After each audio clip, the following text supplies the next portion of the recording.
From the Saturday morning cartoons that were originally for adult entertainment purposes only, to the sitcoms and nostalgia of Nick at Night and mass syndication, the 90s was filled with mixed signals from every direction entertainment-wise. Entertainment and information had become bosom buddies, but just like that 80s sitcom living on in the 90s through syndication, they had to doll up a little bit to fool the American people. The propaganda machine was just beginning, but Americans didn't know no better in the mid-90s. We were just happy to have more channels. Music was especially culturally critical during this era. Don't buy these albums that are clearly marked explicit lyrics. The music of the 90s was either darker or more vapid bubblegum fluff with no soul, just a catchy hook. It was either too much or not nearly enough. In movies, TV, and videos, rated PG-13 was fine and dandy until you're 11, begging your parents to let you go see that big horror movie that's the talk of the town, and then they finally let you go with your older brother and his friends with zero regard for the psychological consequences. Lazy parenting, or simply overwhelmed parents forced to work and spend more time on the grind than at home, making sure their kids weren't sociopathing themselves to a national news headline behind their backs. We were all raised by parents who weren't ready or equipped to be parents because they were raised by parents who had no idea how to parent. Just doing it the way it was always done, or trying it the opposite if that didn't work with them as kids. Trial and lots of error. When the internet landed in everyone's homes, America wasn't ready for that cultural and technological advancement. That's what this episode is about. 4 Acts Played, a look at the legislation that could have and should have saved America from itself. How America dropped the ball, getting society ready for the big changes that big tech, corporate America, and Washington all knew was on the horizon. In fact, I'll argue the actions Washington did take in the face of this tech wave was tantamount to gross negligence and societal suicide. And welcome to the podcast.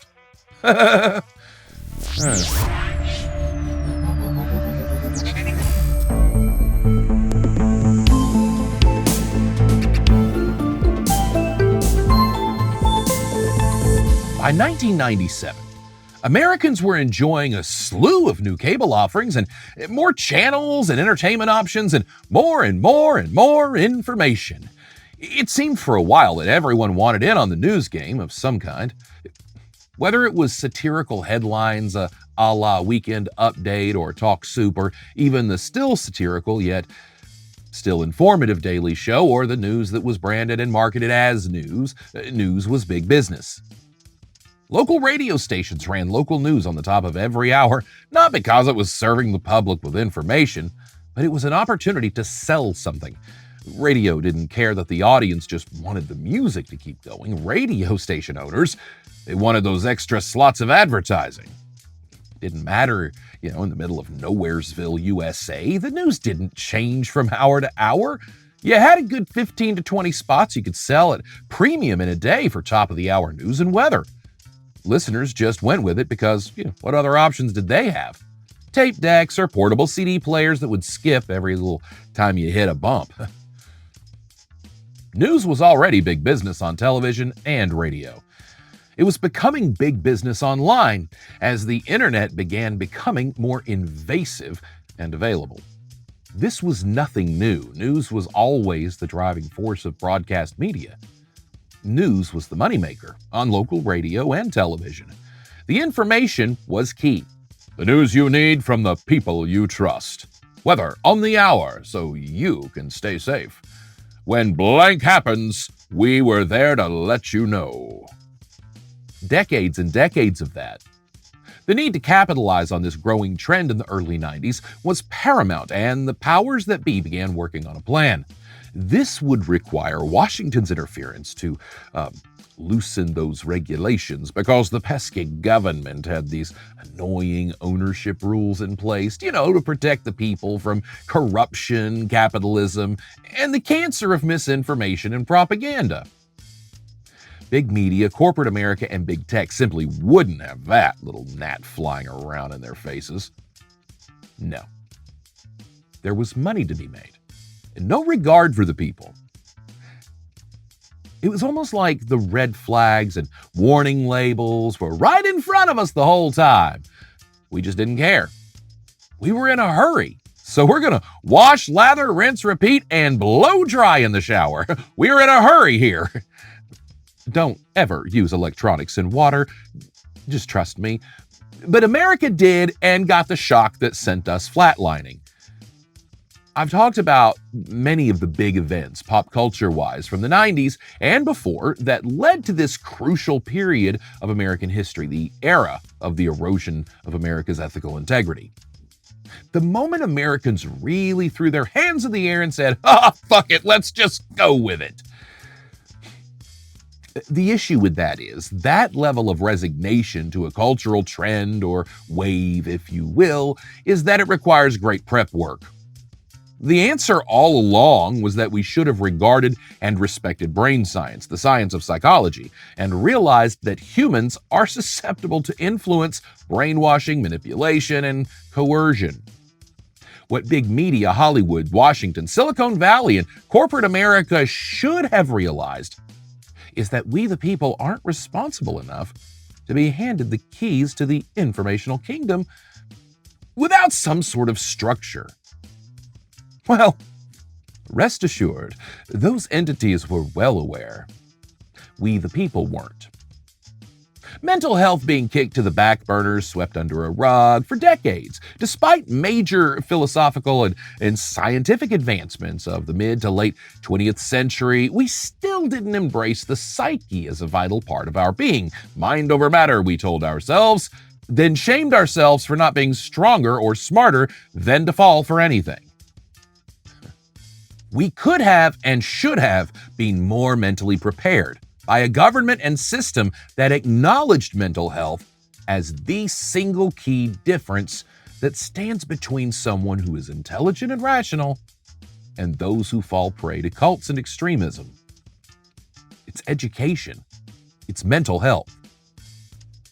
Now, that's the spoiler for this episode and this for entertainment purposes only series. The answer to the test was mental health and education. In fact, while a lot of this show might sound like a conservative argument for stepping back to a place culturally where some things just weren't, Madonna, The Real World, the OJ trial, the infotainment media masked as real news, but the truth is, from gangsta rap to suicidal grunge, from slasher flicks to unholy things done with fruit pastries, none of that negative influence sticks if we, the people, are mentally, psychologically, and emotionally prepared for it. We weren't. At all. This was no more apparent than in August of 1997. I was on the radio, one of the most listened to country music stations in America at the time. I remember this well because even as toxic as I was back then, this bothered me to my core. It was late. I think I was working the overnight shift back when radio did that. And the news was on in the studio, on the TV, probably CNN back then. There was a car accident in a tunnel in England, and it was all over every channel. Princess Diana, who had been maligned in the headlines for years with tabloids and even reputable news sources branding her many things, focusing more on her personal life than her philanthropy and good deeds. My anger when she passed away was that it was then that the news media chose to hail her as a saint while decrying her as a floozy for years. She's dating this person and that person, and this came out about Prince Charles, and then there's the boys, and the I never wanted to be princess, but this and that, and it was just hardly ever about the good Diana did with this lot in life she didn't really want. I'm grateful that they chose to honor her in death. I was disappointed that she didn't get more honoring when she was alive. That though isn't the story I'm talking about here. This was a turning point for American society, I believe. This was one of those moments Americans chose their sides, chose where they stood, and climbed those hills of opinion I've talked about in previous episodes. And maybe these weren't hills you die on metaphorically, but these were hills of either or, hurting and depends, whether they knew it or not. It was a moment that Americans decided a princess was more valuable than the mother. As I'm watching live coverage of Princess Diana's death, ironically resulting from the overzealous tabloid media who had chased Diana and her driver into the tunnel, creating a very dangerous situation on a public roadway that resulted in deaths, this little news ticker scroll runs across the bottom of the television. Now, bear in mind, this memory for me is clouded because I remember learning of Diana's death live while I was working on the radio, but then when I looked up the dates to confirm this story, what I'm about to talk about happened days later. So this means that Princess Diana's news cycle was nearly a week in when I was working on the radio. Again, watching days later news coverage. Then the ticker at the bottom reads, Mother Teresa, dead at 87. Then, of course, news coverage of the days-old Diana debacle continued. I would have that on television most of the night and would see very minimal coverage of Mother Teresa's passing. Mother Teresa was in her 80s for like 20 years. The media knew she was on the last leg of her world tour, so they should have been ready to roll. In fact, little inside information, it's fairly common practice among media outlets. The Associated Press has obituaries written for most celebrities. Did you know that? Even the ones who aren't sick, even kids. Just in case an accident or incident happens. You never know, and everyone wants to be the first to tell you. Still, Diana died, and for days the world mourned. They didn't mourn when she was plastered all over the cover of the tabloids for years, mind you, but now that she's dead, everyone was sad. Even the fuck the royals crowd. Like yours truly. Who needs kings and queens, right? Subjects, that's who. Now it seemed in the pop culture game of rock, paper, scissors, America made their decision and obsessed over Princess Diana, while leaving the cliche for good deeds as an afterthought, a footnote on this day in history. For years, I walked around with this frustration that these women died on the same day, and Americans chose the princess over the mother. It was a perfect example of how far we had fallen, but now, in recent months, I found out it was days later, and it made me more frustrated. It wasn't as if America said, not right now, we can't handle anymore. We just found out Diana died, give us a break. No. America said, oh, Mother Teresa? Sad, I'm not Catholic. Did you hear that Princess Di died last week? I know this sounds like a nothing burger, but consider for a moment America's collective ethical integrity. I'm not arguing Diana wasn't a good woman or didn't do good works. I'm saying Mother fucking Teresa. A nun. The nun. Like if there was ever a more famous nun who didn't fly, it was Mother Teresa. America chose their pop culture princess over the less flashy and Hollywood-appealing Teresa of Calcutta. One of the most influential human beings as far as charity, sacrifice, humility, grace, dignity, kindness, selflessness, and she was just an afterthought. The news cycle carried Diana because that was the news people wanted. Or was it? Was it the news people needed? And were those delivering that news really the people we should trust?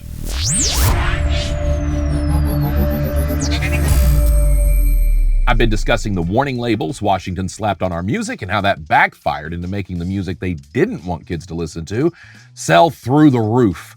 A similar thing happened with the rating system of that era. Rated G or rated R, and even all the way to XXX. Those warnings were for entertainment purposes only.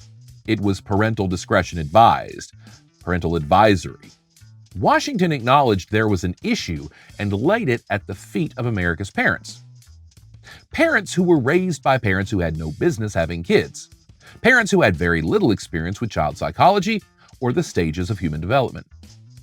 huge decisions on whether they should allow their children to be traumatized were left to traumatized people who had no idea that they were traumatized, much less how that trauma had affected them and everyone around them. In less than a century, technology had catapulted the planet from the frontier age to the industrial age to the space age. We went from Oregon Trail to SimCity to Star Wars in 2 generations. Grandparents were horse and buggy. Parents were automobiles. Kids were flying across the globe. We don't really consider how fast we were forced to grow up as a society. Our parents bailed when we were 10 and somebody had to feed the family, so we headed into the mines to earn a living and nobody really cared. Well, that actually was a reality for kids just over a century ago before Woodrow Wilson banned child labor in the U.S. Yeah, we haven't always done a great job of protecting children in this country.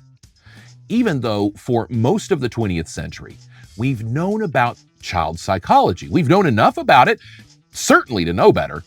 Certainly by 1996, there was no excuse for what Washington did. More on that in a moment. Children have always been exceptionally susceptible to influence and manipulation.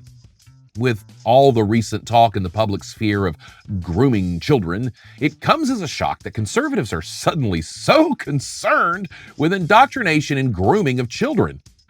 Sunday school, by definition of the word, is grooming and indoctrination, and abusive. As parents, we are constantly grooming our children to not do drugs, to not do dangerous things, to go to church, not to lie, steal, kill. We groom our children for success. We groom our children for sports, clubs, skills, talents, hopes, dreams, tradition, and our own failed expectations. If we're involved with children, we've influenced them somehow. Telling jokes can be grooming children. We just don't think about the danger of our words, actions, and what we allow children to be exposed to, and how traumatic that can be for the child. Then on top of that, we simply ignore the treatment they need to deal with those traumas that we as adults allow. For example, children cannot process sarcasm. This is a scientific fact. Their brains are developing exponentially during these formative years in ways someone not professionally trained in that discipline can fathom. Parents on average aren't equipped to be trusted with this responsibility, despite the fact that we, the parents, should be the gatekeepers of our children's exposure to the harshities of the world. It's not to suggest that we should raise our children in wooded, walled communes where there's a no-fly zone, no Wi-Fi, by candlelight, but there has to be a happy medium. There are reasons children are more anxious, depressed, withdrawn, and even more advanced in adult ways than ever before now. Think about how you were when you were a kid. Now imagine if every one of those kids you knew back then had a phone since they were 9 years old. Now I'm just going to let that stew with you for a moment. Come back to it later. It'll be on the test. The cartoons we grew up with were not meant for children. The Flintstones was a show that wasn't made for children. It was the Honeymooners set in the Stone Age and animated. It wasn't Family Guy, but it was for the whole family. It was prime time. It wasn't for kids. It was parental discretion advised. It was originally geared toward more adult-oriented humor. Go watch it again. You'll find some of that humor and slapstick wasn't all that harmless with what we know now about child psychology. Without the parent there to provide proper context, it could be quite confusing. Sure, it was just comedy and usually ended in a warm, fuzzy up note. These cartoons that my generation saw as Saturday morning children's programming, they weren't that. It was prime time, family viewing. Jetsons too. They became Saturday morning's kids' cartoons because, well, nostalgia and capitalism. Commercialism and marketing meant these shows could live on forever. Bugs Bunny too. Look, most of what I learned about how to make men uncomfortable, I learned from Bugs Bunny. Throw on a dress, some makeup, kiss a dude on the mouth for ha-has, they'll never see it coming. What's up, Doc? I took a wrong turn at Albuquerque. But Looney Tunes, too, it wasn't for kids. These were cartoons usually thrown onto movie reels like we have previews today. You and your best gal would go to a flick, see in a movie, with your best dame or fella, whichever, and see a funny little cartoon before the picture show. Easy on that popcorn, save some for the real action. However, as parents grew up, that nostalgia combined with the ever-evolving social scene and ever-present marketing and royalties that come from this animated adult-oriented entertainment allowed these shows and the themes they express to carry on for future generations. That's not altogether harmless. The books, plays, many other forms of media have survived generations with good and bad influence. But with the back half of the 20th century, American greed and capitalism combined with the mass communications capabilities that we were developing faster than we could cope, it left America scrambling for any and everything that we could find to fill dead airtime on television channels popping up all over our cable providers. Not only cartoons, but classic television shows aired in block syndicated programming everywhere you could turn. In the 80s and into the 90s, shows like Good Times, All in the Family, The Andy Griffith Show, and more, they were wherever you wanted them. Not quite on demand, but still, nostalgia was everywhere we wanted it. Nostalgia is a neat thing. Nostalgia is an emotion tied to memories, a very powerful thing to mine and manipulate. If you really trace back a lot of your personal attachments, I'm certain nostalgia plays a primary role. The issue with nostalgia is that, just like I said before, rose-colored glasses, it's rarely objective, and that nostalgia, just like history, is written by someone, and it isn't always us. Now, we're all adults here, and understanding this is unwinding a lot of what we think we know. Deconstruction. How do we begin to expect children to make these complex distinctions? Children haven't formed their critical thinking processes enough to understand sarcasm. How do we expect them to process inappropriate jokes, innuendo, slapstick humor, and questionable themes in entertainment, any kind of media? Much less go from the Flintstones to Scooby-Doo to The Simpsons, South Park, and Family Guy in one generation. Any way you shake that, any warning label you place on it, it's trauma. The warning label isn't the cure for trauma, it's just the warning that what you're about to consume might cause some. There's also no suggestion that therapy might be a good avenue to pursue for that trauma, right? Just encouragement and social pressure to consume more. In January of 1996, Congress passed the Communications Decency Act in an effort to regulate pornographic material on the internet. Later that year, the child protection part was struck down by the U.S. federal court, with critics citing it was too broad. It was. But don't forget this, it will come up later episodes. That's right, with everything that I've brought up in all these episodes, the first time in 60 plus years, the Telecommunications Act of 1934 is amended, and it's mostly for money and porn. Big business, big media, Silicon Valley and Washington wanted to cash in, and they needed to curtail this amoral influence of internet pornography. 1996 saw the advancements of many internet-related technologies that would make computers more affordable, accessible, and faster. More storage, faster downloads. Internet graphic advances that made everything load faster and play in the browser. Thank you, Java! Warning labels weren't enough anymore. America needed action. Congress got to work in the early 90s on this legislation, but as we learned from Schoolhouse Rock, bills aren't simple things that just happen. Lots of back and forths, and often that original bill you signed off on looks completely different the next time it passes your desk. Let's focus first on the first act, 1934's Telecommunications Act.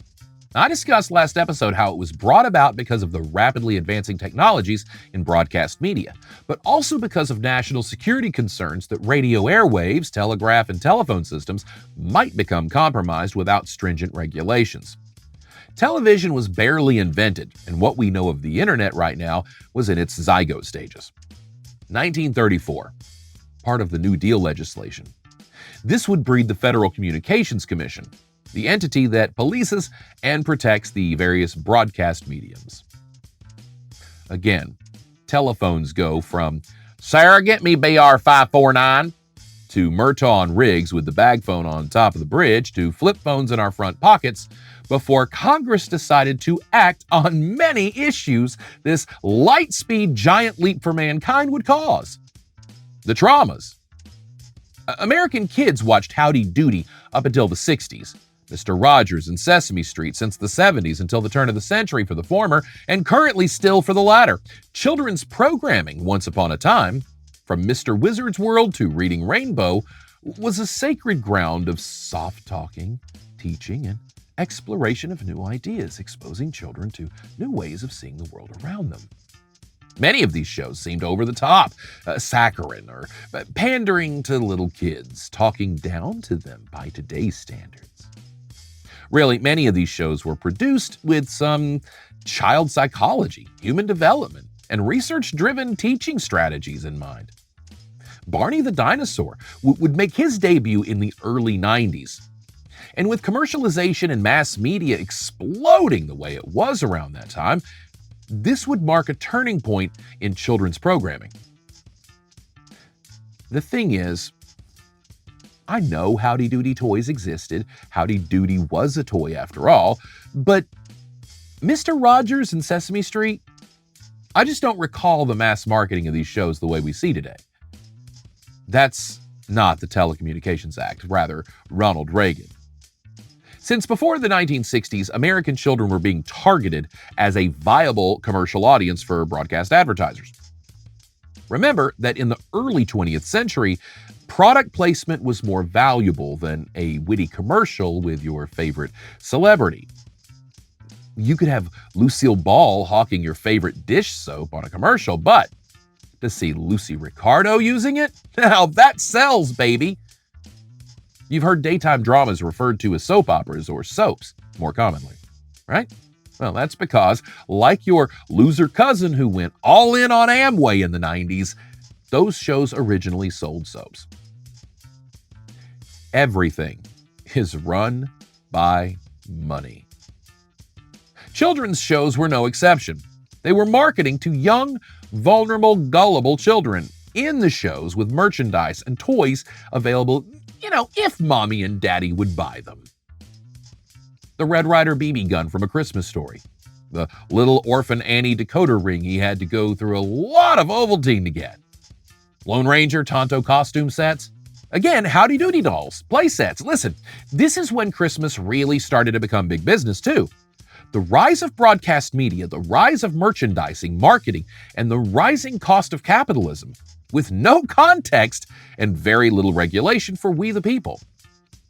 Little regulation until, that is, thanks to some groups and organizations who served as watchdogs for what they saw as a very clearly growing problem, but Washington wasn't ready to enforce. These groups of influence, what you might see today as lobbying, influenced Washington to do something. Rules were put in place by Congress to curb and curtail this inevitable greed and exploitation by others in our economic system, which again is built solely on greed. Briefly, let's discuss the phenomenon of pester power. If you're around kids, you know that children dictate a majority of your choices.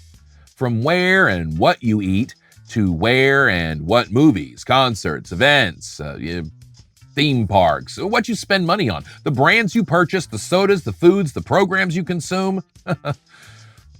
While most advertisers seek to cater to that 25 to 54 money demographic, they all know that it's that under 16 crowd that really holds the purse strings. Recognizing the cash cow ability of kids in the 80s, Ronald Reagan began loosening those critical protections that would prevent children from being exploited by our economic system that, again, is built solely on greed. What are the 7 deadly sins? There was a group that believed that there should be some warning labels when it comes to the infection of capitalism into the influence on our youth. Our second act in 4 acts played, Act, Action for Children's Television.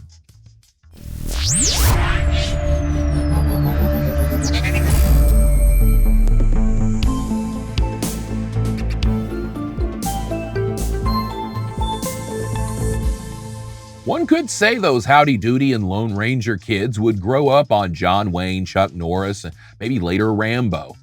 Mr. Rogers and Sesame Street kids had a much different cultural experience. From Porky's to Animal House, Fast Times, Ferris Bueller, Revenge of the Nerds, PCU to American Pie, these films were staples of the pop culture influence on America's youth from the late 1970s through the early 1990s. As far as real, relatable, generational pop culture centered around education, these films were, sort of universally appealing to all students, which was, pretty much every kid in America. The explosion of the MTV generation helped these trends along. But we also saw films like Short Circuit, Police Academy, Soul Man, Just One of the Guys, and the little-known film Hiding Out, which showcased some pretty important issues, but did so very problematically. Short Circuit, the corruption in the tech industry, but done so with a Caucasian actor portraying an Indian scientist.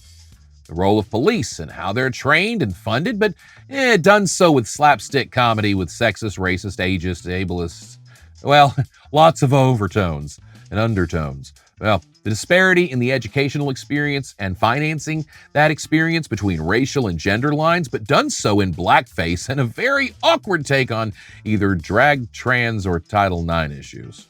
I'm still trying to figure out what it is that bothers me most about it, but it's mostly the jokes made at the expense of others who were dealing with similar issues and couldn't be as flip about it or talk openly about it because a film like that maybe normalized aspects that made their journey harder. Look at me, overthinking everything. Speaking of, the last film, Hiding Out, which I'll discuss more later this season along with those other examples. In that film, John Cryer plays Ducky with a beard, an informant on the run trying to avoid witness protection and the mob. Something like that. Anyway, so where he ends up going, not to be found by the mafia or the government, huh? Well, they shave the beard, get him pretty close to Ducky again, bleach the sides of his hair, and relocate our grown-ass Wall Street stockbroker in his 30s. Where? That's right, high school. What did we think was going to happen? Of course you think he's going to fall in love with a teacher, right? And it's awkward because she doesn't know he's in his 30s. No, they went the other direction. He fell in love with a classmate in high school. Look, I love this movie because I love Ducky, but the whole thing is problematic as hell. He goes on the run, sneaks into high school, and Charlie Sheen's what? Annabeth Gish she did play a senior in that movie, right? A high school senior? Well, let's just hope she was 18, right? Almost as bad as Beautiful Girls, you guessed it, 1996 film that featured a really awkward, tense flirtation between Timothy Hutton's character Willie, who was coming back for his high school reunion, and the little girl next door, 13-year-old Marty, played by Natalie Portman. It's a great film. Incredible performances by incredible actors, a great ensemble. But wow, that was normalized, right? Not by Hollywood, but rather by a society so uptight and prudish, conservative, that we were afraid to have important conversations responsibly like adults. We had to do so in passive-aggressive ways, like making films. I'm only partially kidding. It's important to note that what I've just illustrated is a different perspective on some of the films that really made a lot of us who we are. These are films that impacted pop culture and future films and led to where we are today. Some positive influences, but a lot of problematic and toxic themes with very little social context for the audience. Ratings categories, but no warning labels. Imagine, as I've mentioned in previous episodes, if the things we consume in our minds was labeled nutritionally like foods. We could break down the violence, aggressive behavior, the aggressive language, bullying, hate speech, corruption. One could look at a show before watching it and see if it was too risky with the other things they consumed. You can't eat barbecue pork sandwiches and bacon all day and not to expect a bypass or 6. ACT sought to do just that. Action for Children's Television came about in the late 1960s to help influence Washington to, pardon the pun, act on the dangers this rising trend posed to American children. This group influenced children's programming and paved the way for some of our programs today. ACT put their foot down with in-show marketing and ads masked as cartoons. Remember, as a child, didn't you always want to see a buddy team-up cartoon show with all your favorite cereal mascots? I always wondered why we never saw Captain Crunch, Trix, Lucky, Snap, Crackle, Pop, or Tony in a van heading to solve some big mystery. They need the help of Toucan Sam, the Cookie Crisp wizard, who's retired, so of course the dog travels with them now. It's because of ACT. ACT knew that advertisers knew that children can't process things like sarcasm the way they can't differentiate reality from fantasy. Part of that is brain development. Some of that is our own cultural gaslighting with things like Santas and tooth fairies. ACT saw TV shows like Romper Room hawking toys in their show and said, "Whoa, that's crossing the streams, Ray." So what did ACT really do? After these messages, we'll be right back. That was ACT. The new rules set forth that made it where programs had to notify the audience, a warning label, that the entertainment was returning in a moment. But here are some attempts to sell you things because that's how we get paid. Hosts of children's television shows weren't allowed to sell products. Those shows would air commercial-free, and the FCC would require a minimum of 14 hours of children's programming weekly, all ages. So until Ronald Reagan took office, children were somewhat protected against the influence by corporate America and capitalism. They were protected from grooming until Reagan. But Reagan put one of his corporate capitalist puppets at the head of the FCC table. And the first thing Mark S. Fowler did was deregulate everything. Fowler and Reagan were on the free markets team and felt like the marketplace should determine success without government interference. Basically, they wrapped the barbed wire around Negan's bat. Have you ever wondered why Barbie never had a successful show during those years? Barbie was the standard toy for girls for decades. Barbie couldn't have a show until 1981, by which point everything else had a show. Superheroes, Strawberry Shortcake, Smurfs, Scooby-Doo, G.I. Joe, Transformers, Mask, all the Mobile Armored Strike Command was a cartoon to sell toys. The same thing with He-Man. Same with so much of the 80s and 90s. Children were marketed to as commodities to sell goods and nothing more. ACT tried very hard to fight back, but they were silenced at every turn. Insurmountable evidence to prove that this sort of influence was harmful, if not abusive to children. And Reagan said, "Shut up," and slapped us away like the mean bulldog Spike did to that little yappy dog in the old cartoons. Those kids who were snorked and smurfed into loving lasagna like Garfield and eating their spinach like Popeye and Care Bear staring into the boob tube for hours and hours and hours and hours and hours on end were then graduated to equally as problematic programming as more and more restrictions loosened and societal standards lowered or raised, however one might see things. By 1992, the MTV generation had grown bored of just music videos all the time and needed original programming to keep viewers locked in longer.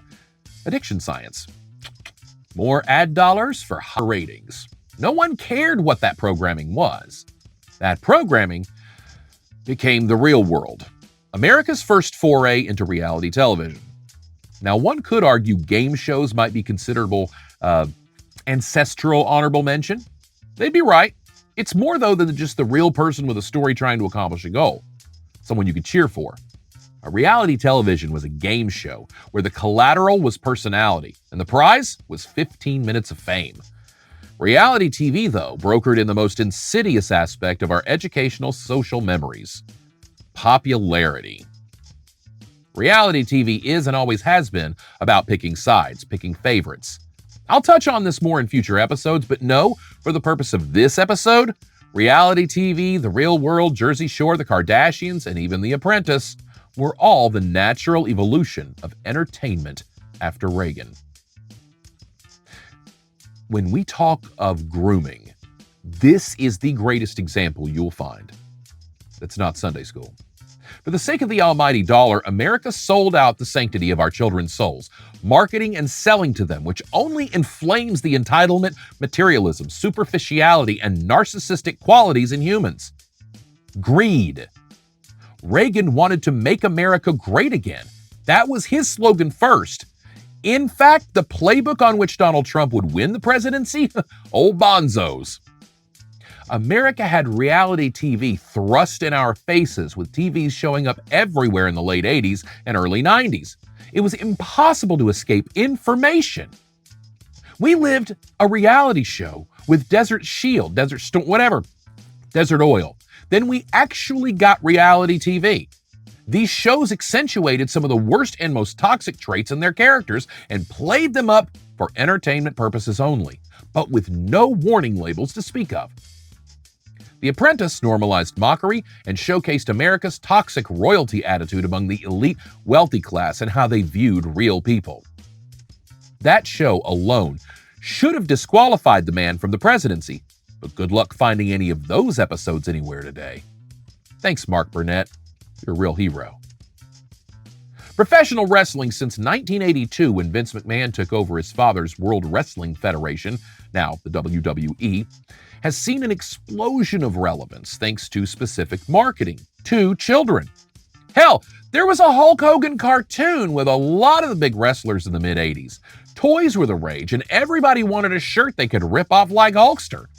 All of those problematic characters and themes were now on televisions across America, with the penile peer pressure to take your son to a wrestling show to build character. None of what wrestling is today would have been possible without Ronald Reagan. One other thing wouldn't have been possible without Reagan. And this is a thing that needed additional Washington push to turn into the propaganda juggernaut it has become today. You guessed it. Fox News.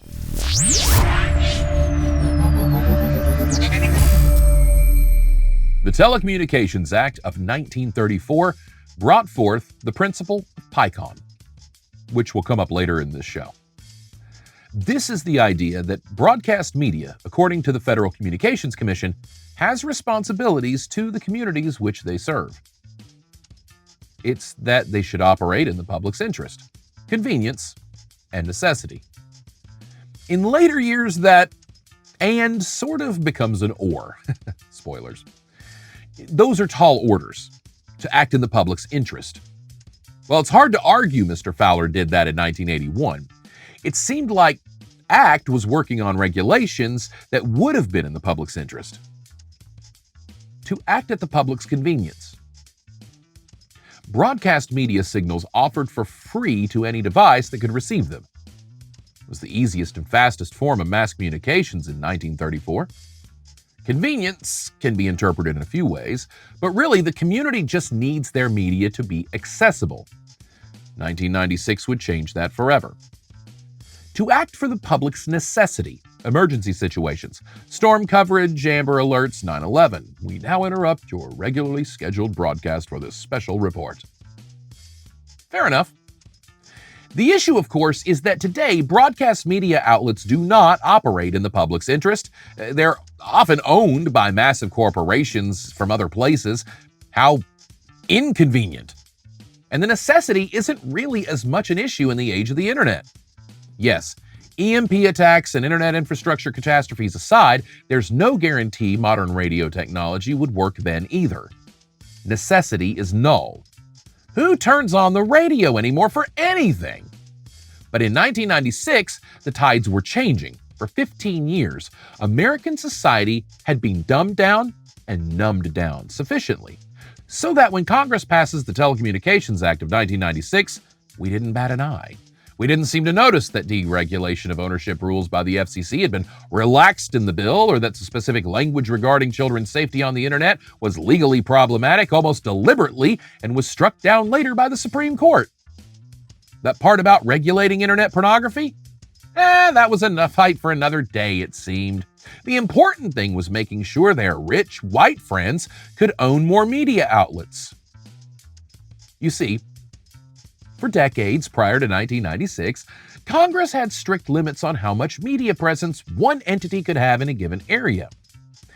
In that, if you have 10 radio stations in your city, one company couldn't own, well, all of them.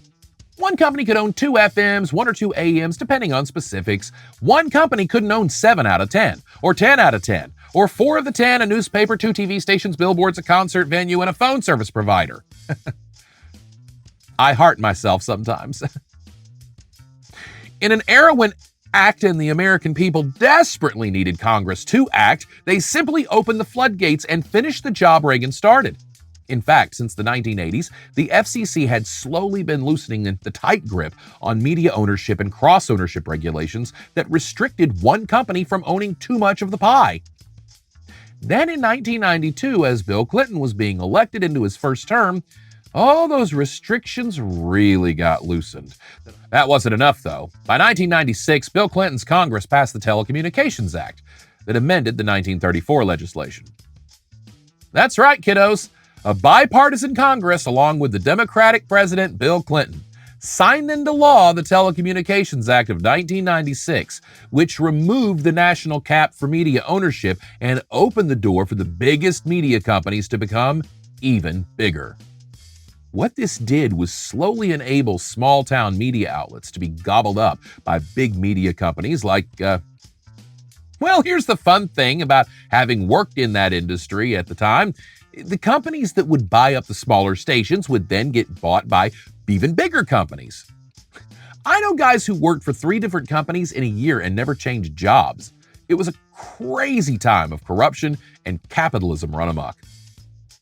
These communities all over America, specifically rural America, started seeing their newspapers, radio stations, and if they had them, TV stations, absorbed into these bigger companies.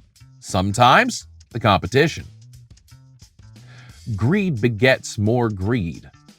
What that did was make a lot of big companies take out massive loans to buy radio stations, TV stations, blah, blah, and then hopefully turn it into a profit. How do they do that? By laying off a lot of the talent and people behind the scenes.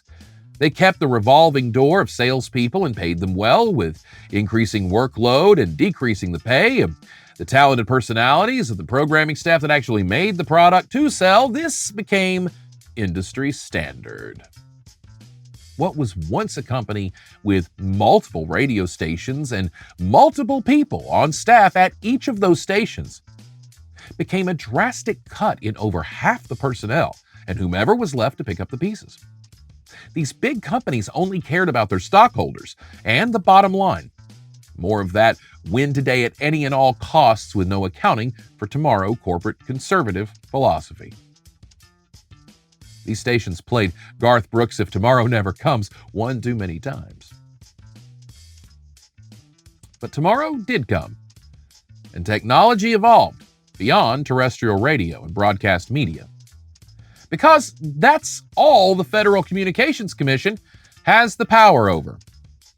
Broadcast media. That's right. If it ain't on radio, television, telegraph, or telephone, the FCC's pretty impotent. While the FCC had maintained a tight grip on broadcast news distortion, more or less regulating misinformation and propaganda, the key word in that was broadcast. Cable wasn't included. Neither was the internet. In 1996, MSNBC premieres with Fox News Channel premiering shortly after. This is really it. I could end the whole show here because we all know that the Fox News propaganda machine, backed by Roger Ailes and Rupert Murdoch, has been the single biggest contributor to this current ethical erosion than anything I've mentioned. While we can debate misinformation and the specific bias in journalistic reporting at any given entity, we're talking about flat-out propaganda here and the government's failure to act on that. And that is Fox News. That is 1996. Legislation was on the table that could have included cable and the internet under the FCC's umbrella. That would have taken some work, but at least the bill could have maintained the integrity of our journalism and media. Instead, Washington opened the doors for capitalism, corruption, and cash to dictate what was reported and what wasn't. Now, that's always been somewhat of the case since the first advertisement was aired during a news program. However, once upon a time in this country, the news was very similarly viewed to children's programming in regard to crossing those streams. For children's programming, it was about protecting them from being influenced or manipulated. In journalism, it was being wary of the lines they crossed between editorializing and reporting, both rooted in similar reasonings. Just like we know about how children respond to these influences, we also know how adults respond. But by the time Fox News Channel took off and the Fox News Network really launched, society was primed and ready for the propaganda machine.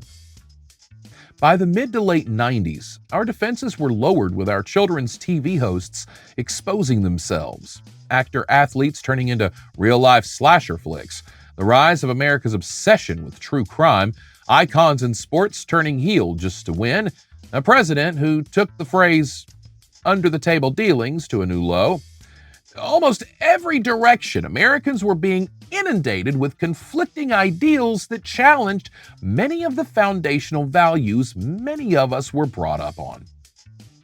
It's almost as if, culturally, socially, we'd blown a fuse.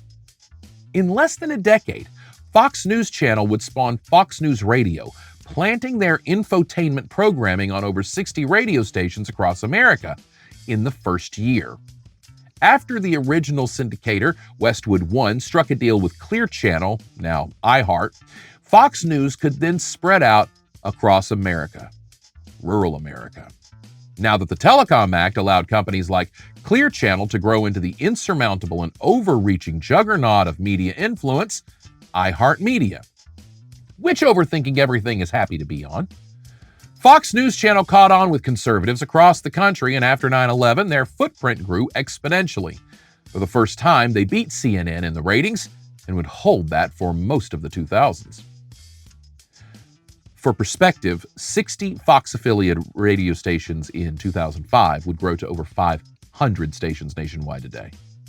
Despite legal documents, testimony, and court records stating that they are not a news entity, rather an information and opinion channel produced for entertainment purposes only, that warning label was not present as viewers watched and listened for years as hosts like Rush Limbaugh, Bill O'Reilly, Sean Hannity, and now Tucker Carlson spew opinion and conspiracies masked as fact for an audience that honestly didn't know any better.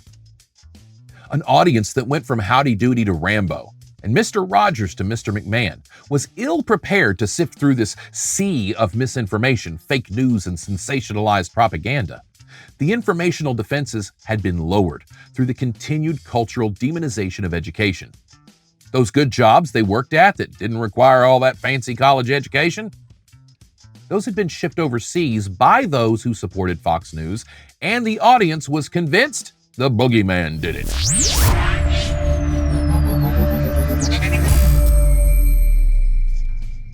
With everything we've discussed legislation-wise, let's start with the first act, the Telecom Act of 1932, which was really building off the Radio Acts of 1912 and 1927. What's really important about those radio acts, specifically the 1927 bill, is that it established the Federal Radio Commission, which was the precursor to the FCC. The The 1932 Act would take all of that prior language and include telephone, telegraph, and broadcast radio, later television, under one umbrella: Federal Communications Commission. Hence, one of my degrees is in mass communications, with an S, not communicating with the masses specifically, but in the various means by which to communicate to the masses. Today, we have more means than ever before, and fewer regulations. That's a dangerous mix.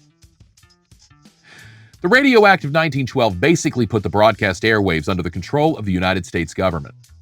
This was the beginning of requiring broadcast licenses for radio and television stations to even operate.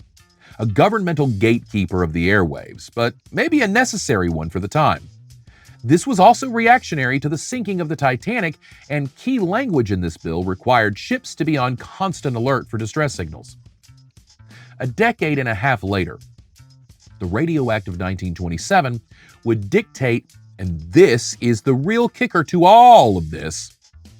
According to our good old pal Britannica, this law stated that the broadcast airwaves were a utility owned by the public, and then charged the Federal Radio Commission, now the FCC, to regulate broadcasters so as to guard the airwaves in the interest of those airwaves, of the owners, by issuing licenses to those who wish to use them. Owned by the public, huh? Doesn't seem that way now. Huh? Or did they mean public, privately owned corporations? Within a few years, television is invented, and it seems to be able to be made available to the public very soon. World War II puts most things on hold, and the world turns their interest to global safety and defending democracy. The Telecommunications Act of 1934 took all that previous language and geared it as much toward national defense as capitalism and the evolving landscape of FM, TV, and growing infrastructure that would allow more and more broadcast stations to exist. What these earlier radio acts did was address obscenity during a time when America was really depressed, greatly so. Radio was the social gathering spot for so many communities. It was their most convenient connection to the outside world. So there was a strong understanding back then of the responsibility of broadcast media and to keep the naughties off the broadcast airwaves, because broadcast was intrusive media in that it just came in. If there was a radio around on, you picked up the signal and you didn't really have a choice on what you heard. Cable, legislatively, was different, I suppose, since you pick and choose which channels you consume. Regardless, cable entities like Fox News were held unaccountable for their contributions to our societal ethical erosion, because cable isn't broadcast. Seems a nifty little loophole if one wanted to brainwash the masses without that pesky governmental oversight, huh? Our second act, Action for Children's Television, which tried and succeeded briefly to protect impressionable children from being treated like consumer commodities. It was a valiant effort. But alas, conservative agendas got in the way. Our third act, the Media Ownership and Advertising Deregulation between 1981 and 1992, starting with Reagan taking office and replacing the head of the FCC with a puppet who would dismantle every protection for we the people while ensuring big media, big business, big everything got a bigger piece of the media pie, while we the people are just happy to have something to watch. That ended with the final nail in the Fairness Doctrine's coffin in 1992, with the second biggest hurdle for corporate media, greed, being knocked down.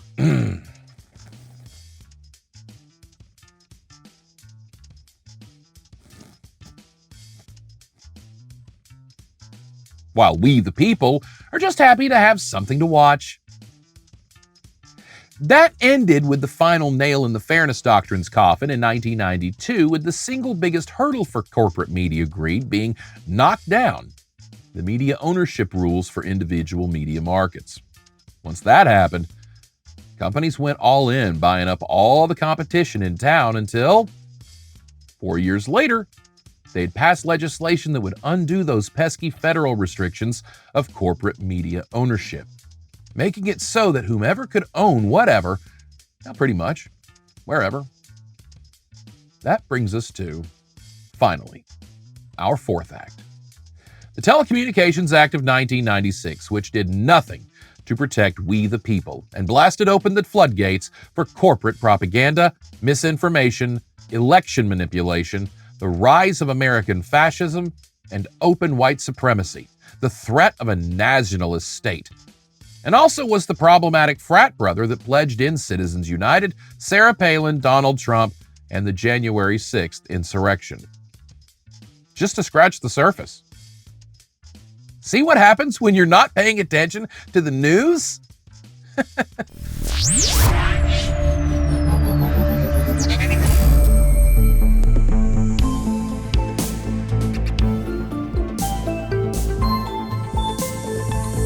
Coming up, I'm going to explore a bit more of this legislation that led to where we are today. In Commanding Data, I'm overthinking everything about the internet, our privacy, data, and everything we give away for free.